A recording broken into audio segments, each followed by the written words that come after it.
নমস্কার বন্ধুরা, আপনারা কি কখনো ভেবে দেখেছেন একটা মানুষ কতটা শক্তিশালী হলে একটা আস্ত দেশের সেনার বিরুদ্ধে যুদ্ধ ঘোষণা করতে পারে?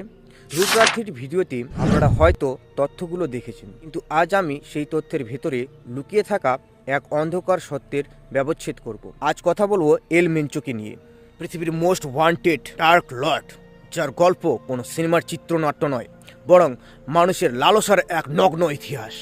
এল মেনচো কোনো অপরাধী পরিবারে জন্মায়নি। দারিদ্র্যের তাড়নায় মাত্র পঞ্চম শ্রেণীতে পড়াশোনা ছেড়ে সে গাজার খেতে পাহারা দিতে শুরু করে। এখান থেকে শুরু হয় এক দার্শনিক সংকট।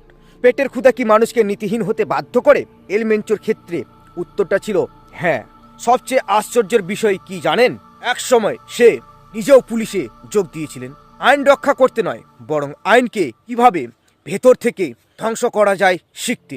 সে জানতো সিস্টেমের পচন কোথায়। এই বুদ্ধিবৃত্তিক বিশ্বাসঘাতকতায় তাকে অন্যদের চেয়ে আলাদা করে তোলে। তার সাম্রাজ্য গড়ে উঠছিল ফেন্টানিল এবং মেথের ওপর। মাত্র 2 মিলিগ্রাম, যা মানুষের জীবনের সমাপ্তি ঘটানোর জন্য যথেষ্ট। সে শুধু ডার্ক বিক্রি করেনি, সে আসলে মানুষের মৃত্যুকে পণ্য বানিয়েছিলেন। যখন ক্ষমতা মানুষের জীবনের চেয়েও বড় হয়ে ওঠে, তখন এল মেনচোর মতো দানবদের জন্ম হয়। আমেরিকা তাকে ধরার জন্য $5 মিলিয়ন পুরস্কার দেওয়ার ঘোষণা করেছিল, কিন্তু পর্দার আড়ালে কি তারাই এই কার্টেলগুলোকে শক্তিশালী হতে সাহায্য করেনি?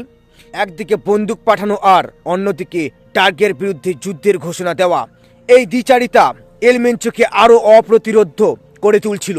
2026 সালের 22শে ফেব্রুয়ারি তার পতন হয়েছে। কিন্তু প্রশ্ন থেকে যায়, এল মেনচো তো মারা গেছে, কিন্তু যে সিস্টেম এই দানবকে জন্ম দেয়, সেই সিস্টেম কি বদলেছে? ততক্ষণ পর্যন্ত মানুষের চাহিদা আর রাষ্ট্রযন্ত্রের দুর্নীতি থাকবে, ততক্ষণ কি নতুন কোনো নাম নিয়ে আবার কেউ ফিরে আসবে না? থ্রিল থিসিসের এই বিশ্লেষণে আপনার মতামত কি? কমেন্টে অবশ্যই জানান।